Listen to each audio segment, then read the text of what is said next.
Welcome to the Narrowboat Talks, navigating the turning of the tide. I'm Alan Denman. And I'm Stephen Denman. And today's subject is pornography and mind control. This is a fairly heavy topic. And I think, first of all, I just want to get some sort of definition as what is pornography, because the truth is, we humans have been fascinated and interested in sex for thousands and thousands of years. If you go back to Pompeii, they had great murals which were very explicit. So erotic art's been around a long time. How can we define pornography? Is pornography different to erotic art? Oh, absolutely it is, yeah. I mean, erotic art soft pornography, you could also call it that, is very different than hardcore pornography. Right. Where there is more development of the character, in there there's a romantic relationship that then leads to the kind of sexual exploration between the man and the woman. Right. Whereas hardcore pornography is completely soulless, it's empty, it's devoid of any passion or any real respect. It's just... Well, we'll get onto that in a minute. Let's just try and get a handle on the bigger picture. So, I'm going to present one sort of line of thought and see what people think about this. 1961, the contraceptive pill is introduced. The 60s, the era of free sex, free love. Wilhelm Reich and feminism coming in. So women's role in society is getting stronger. And then we come up to the internet and you have free pornography. Is this not the age of sexual liberation? Or is something else going on? So let's just look at a very interesting statistic to get some idea of the enormity of this problem. Yeah. So XVideo, just tell us a little bit about that stat you mentioned to me earlier. It was about 5 years ago. I think it was in 2015. 2% in one 24-hour period. 2% of all internet traffic went to that specific website. Right. And there's billions and billions of web pages on the internet. So you can imagine there must have been hundreds of millions of people searching for different pornographic videos on XVideo.com at that point. Right. And so that would have, yes, you say many, many millions. So we're looking at a kind of global addiction, you could say. And we're not going to go into it now, but of XVideo and other pornographic sites, it's very disturbing to see what the top 3 most searched titles are. And it makes you think, well, what on earth is going on in people's minds that this turns out violence, in other words, that's what we're talking about. Sex very related to violence and domination. This is very different to erotic art, which is where there's normally some kind of soft interplay between male and female or different partners and so forth. So this is very different now. Can we just get a few more stats then? What percentage of people is it? Is it mainly men, or what's the percentage of men watching? The percentage of men watching pornography sites, for example, like XVideo.com or Pornhub.com, and just general internet searches onto different porn sites is around 80%. Right. So 20% might be women. That's correct. Or girls, and we'll come on to that point in a minute, because the next statistic is, what's the demographics? Let's look at age groups. Okay, over 50% of those individuals who are watching pornography are under the age of 18. Right. 50% of those watching pornographic videos are under the age of 18. What does this say about the future for these people, these young people, and they're growing up? So what's the effect that it has upon boys and girls growing up? Do you think that it, could be very damaging. It would to do with how they view each other in relationships and sexuality. And the most damaging thing is that it's the self-gratification of being able to sit watching the pornographic material, but there's no real interaction with a member of the opposite sex. They're seen through a filter that's based on what they see in the porno movies. And what is, from all available research, is find that a lot of the young people aren't having relationships. They're sleeping around, they're going out drinking, they're doing drugs, they're not committing to relationships, they don't see the importance of marriage like they once did 30, 40 years ago, and the importance of having children. So it's had a major impact. Right. Okay, so that's very interesting, and I think something else that somebody told me recently is that more and more young men are finding it difficult to relate to women because their image of women and sex has been very much created through pornographic videos. So they don't actually have any real experience. So what this means is people find it harder and harder to relate to each other. Absolutely. So let's just look at the people in the porn industry. Just look at the women. What is there a profile or type of woman? Are they doing it just for business, or is there something else going on here? Again, research that's been done into the pornographic industry. It's found that 7 out of 10 females were sexually abused growing up by fathers and friends of their fathers. It is also known that female porn stars are paid far more money, sometimes as much as 4 times the amount of a male porn star. So it's a form of business arrangement, it's a coercion to get them to be in these movies where they're reliving their abuse and trauma from childhood. Right. So it is, you think, at some level for a lot of these women, it is reenacting the trauma from their childhood. Absolutely, and what's happening is, on camera, the viewer is viewing these females who are repeating their abuse and trauma on camera, and they're getting sexually aroused by what's going on. It's very disturbing. Yeah.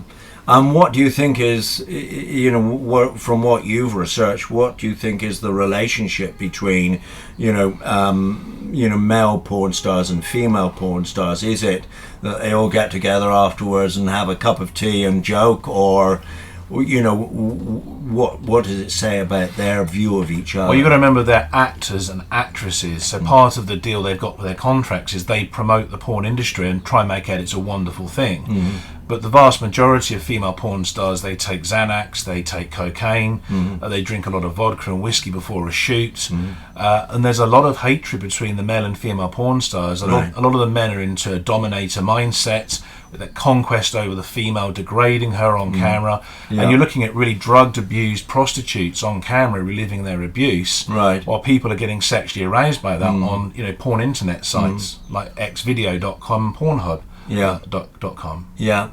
So let's look at this. Let's just pull things back a little bit and look at things in a wider spectrum of history. So we know that society has been patriarchal. There's a few exceptions, but generally society has been patriarchal for thousands of years. And if you look at ancient Greece, ancient Rome, these were slave societies, and women were often slaves, or they were married off, and they did not have any choice as to who they were married. That's correct. And then you go through up until recent times, women have been very much second-class citizens. So, this is not promoted a beautiful flow between men and women, male and female. Totally agree. So in a sense, the pornographic industry, you could say, is really almost pushing the clock back and making it even more extreme than it was hundreds and thousands of years ago. The global pornographic industry is exacerbating a problem that's existed, as you said, for thousands of years. And it's now made it even worse because it's so easily accessible. It's digital, and then when you see that over 50% of those who are watching pornographic material are under the age of 18, a lot of that didn't even go on in ancient civilizations like in classical Greece or ancient Rome. So it is very, very serious what is going on. And you talked about the flash firing. Is it why is it an addiction? Because I know many stories of men who cannot help themselves. They say, I've just got to get back, and and time passes, and it's the whole evening gone, and there is clearly an addiction here. How does that work? What's going on in the brain? A lot of men audiovisually are excited by the imagery they see. They're externalizing onto those sexual fantasies, their own sexual fantasies, onto what they're seeing on camera. And they're sitting and looking at that imagery, but deep down unconsciously they're actually feeling very inferior. Right. But then it's a catch-22. They watch it to try and get gratification to release the problem. That re-imprints the same message of inferiority, and they are trying to live out themselves through that male porn star. Right. But really deep down they don't feel adequate and good enough in themselves to express their own sexual identity, who they are, and actually have the confidence to go out in the real world and get a relationship with a beautiful lady, and maybe get married and have children. Okay. And let's just sort of move on a bit, because we want to get to the bigger picture. Okay. Right. So we know that we are being controlled in many ways, that there are many ways in which the human race is influenced, but generally it's about keeping us feeling in a lower state, whether it's fear, coronavirus and military and the threat of terrorism, or it's a sense of shame, where we feel sexual shame, and a lot of men, I think, do feel shame because of their addiction. And these are low frequency emotions, and they do not get us to a better and higher place where we feel good about ourselves. So, what is the bigger picture? What is really going on here? If there is an elite, a secret agenda here, what would be the purpose of world global pornography and global pornographic addiction? Well, we need to look at that stat and remember that if over 50% of all those watching it are under the age of 18, that's the generations of tomorrow. Right. So what's going to happen, what the elites intend, is to create a society that is based on over-sexualization, right, but no commitment to relationships, right, and obviously to marriage, to children, the solidity of, the social fabric of Western society, if you like. And this will lead to the merging together of the male and female gender. There's no real distinction. Everything is over-sexualized. It's become almost an ultra addiction. It becomes autonomic for many people, right, who will see that as a way of life, as though it's natural to look at pornography, become sexually aroused, but not really to commit and interact in the real world. And their whole reality becomes filtered through that pornographic material. Right. But they're not seeing reality clearly, and they're not dealing with their own unconscious problems. Okay. And that's to do with their own inferiority complexes and their own sense of shame and guilt and everything else. So the ultimate goal would be almost a hermaphroditic, androgynistic, and robotic society where there's no real distinction or respect between men and women in the long term, and huge amounts of friction and divide and rule. And that's what the elites are after. Right. So once again, the secret agenda seems to be about getting more and more control. As usual, yes. Yeah. Right. So the last question is, what can we do about it?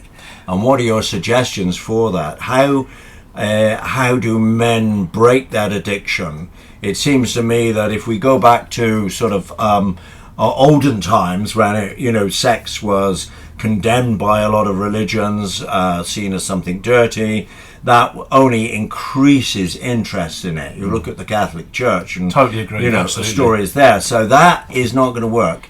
So we need to take a much more positive approach. And what are your thoughts on that? I think that's multifaceted. I think some individuals will have to keep going down the path of having porn addiction until there is so much suffering emotionally and psychologically in their lives. They seek therapists, counsellors, etc. to try and solve the problem. Other people who have suffered enough already are further down the road of healing and going towards more self-awareness. Those individuals will start to seek a better way of life based on spiritual principles and not being so obsessed with carnal lust and gratification and egocentric lifestyles where there's no spiritual connectivity or love of God, etc. So I think it depends on the individuals. I really do. Yes, I think you're absolutely right there. Everybody walks their own path. in life, and one man's or one woman's path is not the same as somebody else's.